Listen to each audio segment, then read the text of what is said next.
Last month in November, mostly all the major coasters were announced at IAAPA in Orlando, Florida. If you don't know IAAPA, or the International Association of Amusement Parks and Attractions is, it's a convention that shares some similarities with E3, Gamescom, or D23. But instead of video games and movies, IAAPA showcases the latest concepts of attractions and roller coasters. Pertaining to this video, IAAPA is also where you can get up close and personal to new coaster trains that will be fronting new and upcoming roller coasters. Over the past 2 years of the expo, 8 coaster trains were revealed that currently aren't operating or fully open at their respective park. So today I'll be ranking these trains by giving you my opinions on the comfortability, color selection, add-ons, and overall theming. And I'll be doing this on a tier system too, with my ranking starting low at ordinary and ascending up to magnificent. My name is Avery, and this is United Coasters. We'll start this list off in no particular order, except I'll move this one up here before we start. Just seems like a good place. First we have the train for Wild Mouse, coming to Cedar Point next year. This coaster is being constructed by Zamperla, and will be using an updated model of their 420 STD twisting coaster model, with a considerable push for ride comfort compared to what their current options are for Wild Mouses. Wild Mice? Wild Meese? You get me. Instead of having bracing on top of the ride vehicle like on Sidewinder Safari at Six Flags Discovery Kingdom, Wild Mouse opts for clear glass side panels. The new coaster also sports a more modern lap bar restraint system with just a T-bar, as opposed to the T-bar with the tear-shaped lower handle. The theming of this ride coincides with the color selection. I mean, look at this is a big thing of cheese. Putting 2 and 2 together with the concept art, it looks like you'd be chasing after a piece of cheese if you're inside one of the mouse vehicles, going through both dips and dives, with the added fact that you're also spinning on the track. This claims back to more seeing that in the concept art, the other trains resemble mice instead of cheeses. Mouses? No, mice. I said that right. The only add-on that I can mention here is the fact that this coaster has freeform spinning. So just like the Pandemonium roller coasters located at a litany of Six Flags parks, this ride will offer a unique factor in spinning due to weight distribution between riders. Considering all this, and the fact that it's a spiritual revival of the previous Wild Mouse that was closed in 1963, I place Cedar Point's new Wild Mouse at the ranking of mid. Don't get me wrong, it's a much needed addition to a family coaster at Cedar Point, but it's overshadowed by the other coasters on this list in terms of ranking. Next, we have Arctic Rescue opening at SeaWorld San Diego. This coaster is made by Intamin and uses straddled seating with trains resembling snowmobiles. The concept of this is closely compared to that of Wavebreaker, the rescue coaster at SeaWorld San Antonio. Focusing more on the train, one can assume the comfort will be compared similarly to Wavebreaker, meaning this coaster will give out a true sense of freedom because it lacks restrictive movement due to only having that lap bar. Another point to rider comfort is that the train has 2 places to hold on to, either close up to you or towards the front of the train, allowing you to sit back or lean in like you're actually riding the vehicle. Although I feel solid on my opinions for comfort, I'm on the fence about the color selection. I feel that the ride has too much gray and not enough variety of colors. The orange and blue accents are a great touch, but I think it would have done better with some eye-popping color choices. The design of the snowmobile is great, but I think in general the theming of the ride itself will take center stage in this situation, especially as SeaWorld San Diego does the same style of a pre-show before the ride launches like Wavebreaker does. Seeing that it was such a hit at the San Antonio park, I wouldn't put it past them that they would do something very similar. In terms of add-ons, I don't see any, as I'm pretty sure that there won't be any lights or onboard audio on the ride, although I may be wrong about that. With all that considered, I put Arctic Rescue at great. We move on to look at the train for Big Bear Mountain at Dollywood. Made by Vekoma, this train is very detailed in all aspects of looks. I like all those little small touches to the Jeep car, with the spare tire in front, the bear claws on the side, and it even includes some panel detail on the front seats to the train, so it adds just a little boost to my rankings. All that with the fact that I love the clash of colors of that blue and rustic gold. For comfort, the train sports just a lap bar, making it perfect for both younger and older ride enthusiasts. So what really pushes my coaster up this rank is the add-ons. 2 aspects of the ride make me want to ride it even more than the previous ones. That's the presence of onboard audio and the working lights on the front of the train.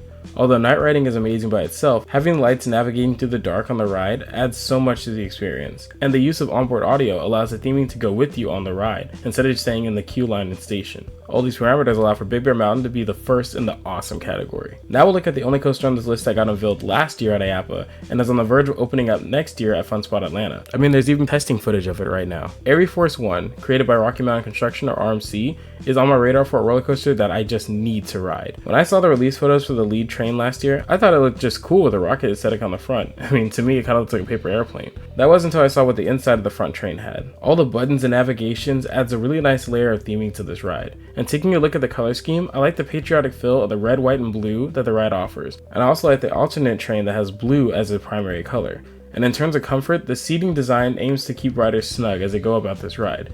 And knowing that this ride gives out crazy inversions and has an endless bunny hill section at the end, I think I'll be content if the only thing I can do is put my hands up on this coaster. A downside to this lead car is that there isn't that much on the add-ons. But what saves this coaster from being ordinary or mid is the overall design of the lead car. The coaster looks slick and stands out as a great contrast to that white track supports. Also, I wonder if the front trim will allow Air Force One to run marginally faster due to the aerodynamics of the design. With all this being considered, I'm moving Air Force One to the awesome category, but it sits right behind Big Bear Mountain due to the lack of add-ons.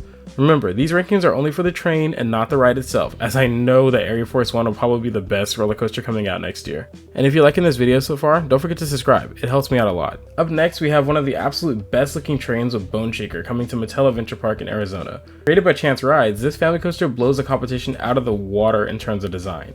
Bone Shaker looks like it comes straight out of the Hot Wheels car box set and has an intimidating front design with a chrome skull, engine, exhaust, and hands grabbing over the headlights. The fact that the headlights are present means that I expect them to be working when the track is complete, so that add-on adds to the rankings. Bone Shaker's primary color is black with flame outlines on the sides of the seats.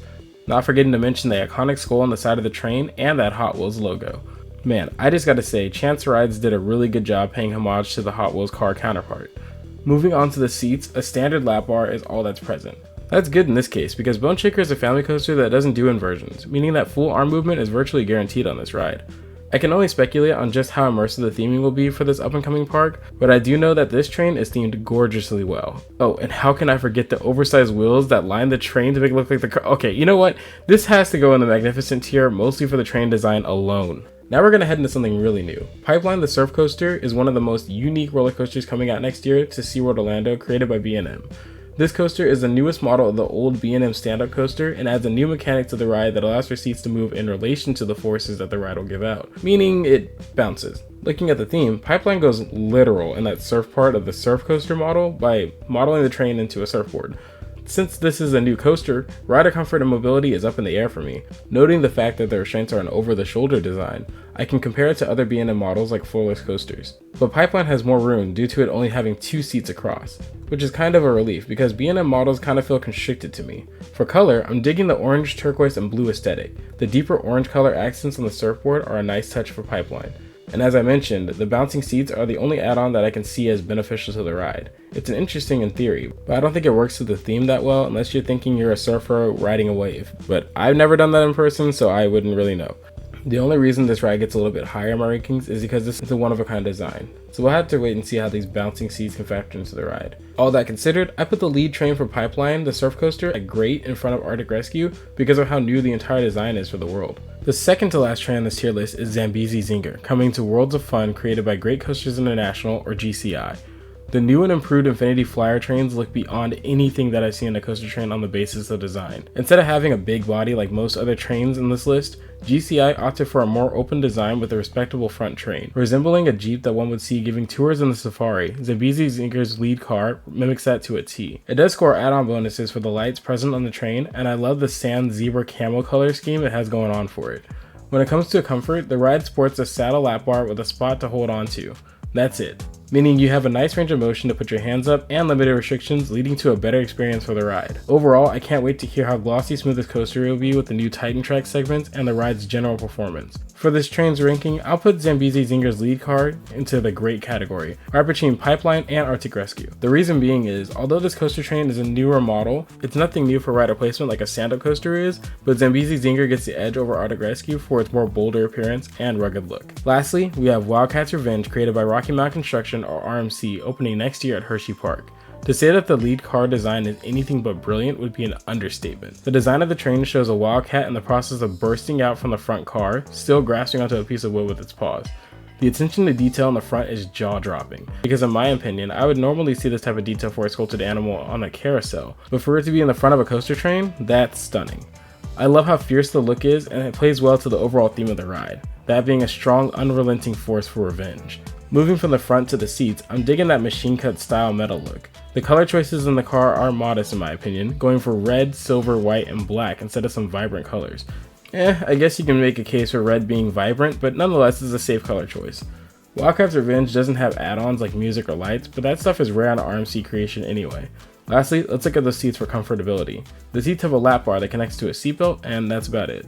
This allows for a range of motions while keeping riders secure. Most importantly, it allows for better comfort due to less movement limitations. Overall, Wildcats Revenge's leading car looks to show its extreme intention on being a dominating roller coaster at Hershey Park. And because of everything I just said, I'll place it at Magnificent, right behind Bone Shaker. And that's only because Bone Shaker has working lights to add on to the overall theme. Either way, you can't go wrong with either of these cars in this category. Both of them look like they came out of an enthusiast's imagination. I'm not gonna lie, the lead cars on this tier list were difficult to place, but this is the final picture of it all. Wait, there's one more? Okay, now it's done.